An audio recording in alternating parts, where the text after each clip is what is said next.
Bon, visiblement, ce que j'ai décidé de mettre en place durant le confinement, ça vous plaît plutôt bien, vous étiez nombreux. L'équipe va me demander dans les commentaires de lancer une nouvelle compétition. Après le tournoi du meilleur joueur, le tournoi de la meilleure légende, on va commencer aujourd'hui le tournoi du meilleur club. Alors je sais que ça peut provoquer des envies de meurtre chez certains, mais non, voilà, c'est vraiment bon enfant, pas d'insultes, rien dans les commentaires, vraiment. On commence en France avec le Classico, PSG ou OM, à vos commentaires. L'équipe, j'espère que vous allez bien. Aujourd'hui on se retrouve pour une nouvelle vidéo, la suite, on peut dire, de cette série, si on peut appeler ça une série, sur les problèmes maillots des grands clubs européens pour la saison prochaine. Juste un mot, merci pourquoi? Bah tout simplement pour le soutien que vous m'avez apporté sur la dernière vidéo du sujet en question. On a quand même atteint la barre des 10 000 likes, c'est juste exceptionnel. On peut toujours les refaire, un mot personnellement ça me dérange pas du tout, l'escroc par excellence. Alors voilà, comme chaque année on est toujours dans cette fameuse période où il y a des leaks. Footy Headlines, vous savez, ce fameux site qui est numéro 1 sur le sujet, a encore balancé du très lourd, on va en parler dans cette vidéo justement, et on va également voir quelques concepts réalisés par des designers sur Twitter. D'ailleurs je vous invite à aller les follow pour soutenir leur travail. Je vais pas en dire plus, restez bien jusqu'à la fin de cette vidéo, mais juste avant de débuter l'équipe, je vais vous parler d'un projet, d'un nouveau projet. En début de semaine, je vous ai balancé un post dans l'onglet communauté de la chaîne dans lequel je vous disais que j'ai découvert un domaine durant le confinement, un domaine qui m'était totalement ou presque inconnu, mais qui est désormais en fait un quotidien, la bourse. Je me suis vraiment beaucoup renseigné durant cette période spéciale et j'ai commencé à investir. Alors c'est pas un jeu, c'est clair, faut pas faire ça n'importe comment à la va-vite, mais si c'est bien fait, comme on dit, on peut rapidement obtenir un excellent rendement. J'ai vu que certains d'entre vous souhaitaient débuter là-dedans, ça tombe bien justement puisqu'aujourd'hui je suis associé à First Trading, un site de trading 100% gratuit, géré par une équipe de professionnels et d'experts dans le milieu qui vous aide, vous conseille et vous accompagne tout simplement.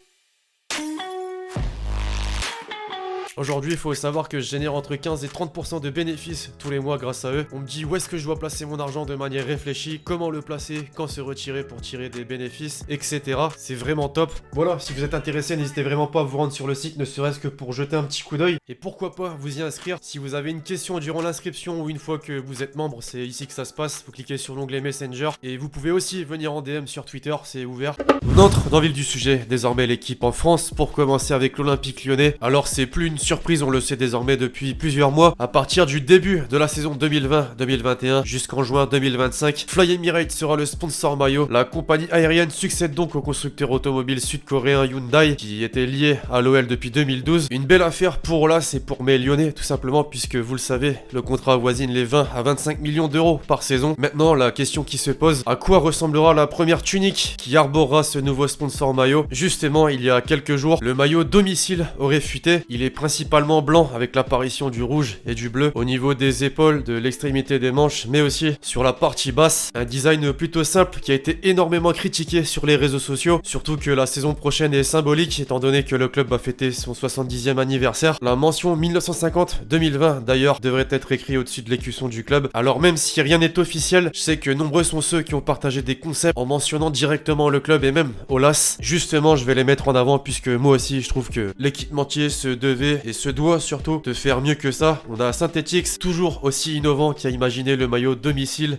l'extérieur et le third. On est sur quelque chose de beaucoup plus différent, beaucoup plus innovant surtout. Mais c'est pas tout puisque j'ai également beaucoup apprécié ces conceptions de design United. Le maillot domicile sur la même idée, l'extérieur avec la tête de lion, enfin le third avec une seule et unique couleur, le bleu. Pour nos clubs français, depuis le dernier épisode de la série, il n'y a pas eu d'autres fuites. En revanche, il y a eu beaucoup de concepts justement. On va s'en faire quelques-uns pour le PSG. D'abord, Synthetix, encore lui, a fait très fort pour ne pas changer en imaginant un maillot Ligue des Champions visiblement, ou en tout cas un maillot sous l'équipementier Air Jordan, deux couleurs distinctes, le blanc sur les extrémités et le rouge de différentes teintes. On notera aussi que pour le flocage, la police d'écriture est différente de ce qu'on a l'habitude de voir. Design United de son côté a imaginé les trois maillots principaux du club sur la même idée que le maillot extérieur de cette saison, avec une couleur principale et deux bandes verticales qui partent du haut de l'épaule gauche, qui passent par le logo du club et qui touchent le bas de celui-ci. La seule particularité, mais qu'il faut mentionner, c'est l'apparition de trois monuments différents. Le domicile, on le voit, la Tour Eiffel, l'extérieur, l'Arc de Triomphe, et enfin le third, le Moulin Rouge. Mes Parisiens, vous validez? Pour pas faire de jaloux, on a également un concept du maillot domicile de l'Olympique de Marseille. Alors vous le savez peut-être pas, si vous n'avez pas suivi la série, il y a déjà eu des fuites sur ce à quoi pourraient ressembler les maillots principaux de l'OM la saison prochaine. Ils n'ont pas forcément déplu d'ailleurs, mes Marseillais, vous me confirmerez dans les commentaires. Je voulais tout de même vous montrer le travail de Synthetix. Il a fait quelque chose de classique puisqu'on a un maillot blanc avec de légères bandes horizontales de couleur grise, les autres éléments aux couleurs du club, le bleu. Enfin, et vous l'avez peut-être pas remarqué, des petits clins d'œil à la ville de Marseille en bas à gauche du maillot, mais aussi entre le logo de l'équipementier Puma et le logo du club. Pour en finir avec les concepts, mon club de cœur, évidemment, toujours chauvin, j'avoue. Non mais voilà, je veux aussi faire plaisir à mes Lensois. On avait vu un premier concept dans le dernier épisode où le maillot domicile était divisé un petit peu de la même manière que le maillot domicile de la Juventus cette saison. Là, en l'occurrence, on revient sur les bandes verticales rouge et jaune, classique, mais on a aussi les deux autres maillots principaux, vraiment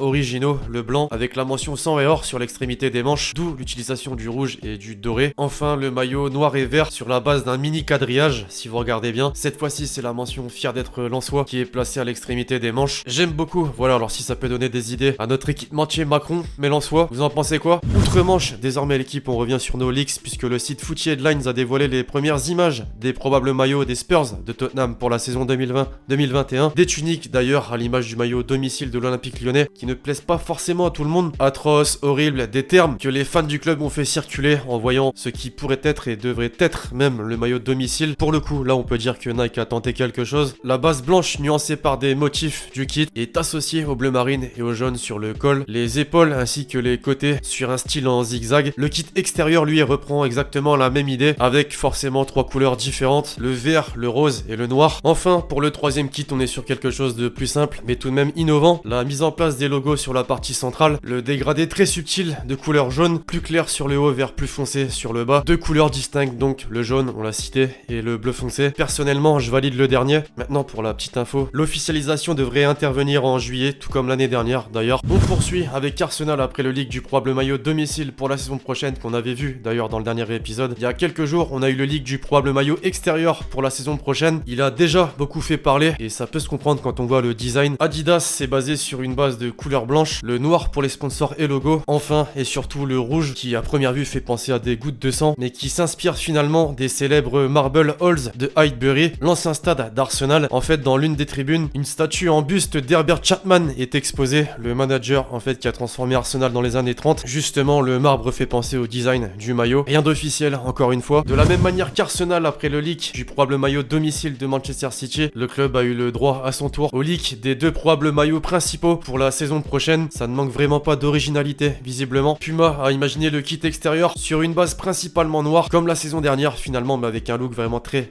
différent. Après la mosaïque du domicile cette fois-ci, en termes de design, la tunique s'inspire en fait de l'architecture de Manchester et plus précisément des bâtiments dans le quartier Castlefield, représentés par un motif graphique de couleur bleue. Les autres éléments, eux, sont représentés en cuivre doré. Le troisième kit finalement lui aussi est très particulier. Il combine les couleurs Whisper White, un ton de couleur beige très clair, et Picote, un ton de couleur marine standard. Le tout avec un imprimé Paisley. Ouais, c'est effectivement le terme qui représente tous les éléments, les formes que vous voyez sur le maillot. Alors pourquoi un tel design, vous allez me dire? Bah selon Puma, justement, je cite, la scène musicale de Manchester a toujours eu une influence sur d'autres groupes du monde entier. Quel est le rapport? Bah l'émission de télévision emblématique Top of the Pops sur BBC de 1964 à 2006 était en fait enregistrée dans la ville. Le fameux motif Paisley que j'ai cité juste avant est associé en fait à la scène musicale Britpop des années 60 et 90. Alors oui, je suis d'accord, ça va loin, même très loin. Si le design peut faire débat, le symbole, l'histoire même je dirais, n'est pas critiquable. L'autre club de Manchester de son côté a vu les premiers leaks de son probable maillot domicile pour la saison prochaine évoluer, je dirais, dans le sens où ce que j'avais pu montrer, ce qu'on avait pu voir jusque-là n'était pas vrai. Ces derniers jours, les fans de Vietnamese Manchester United, MUSVN, ont divulgué ce qui devrait être les premières vraies photos du kit domicile des Red Devils pour l'exercice 2020-2021. La couleur rouge principale forcément avec des logos blancs. Par contre, comme prévu, un graphique à rayures noires et jaunes apparaît partout sur le maillot, cette fois-ci de manière moins discordante puisque celles-ci sont alignées horizontalement et engrainent presque avec la base rouge pour créer un effet de mélange. On continue en Italie avec la Juventus. Là aussi, une mise à jour s'impose pour le leak du probable maillot domicile porté par Ronaldo et ses coéquipiers la saison prochaine. Vous vous souvenez peut-être de ce premier design avec le retour des traditionnelles bandes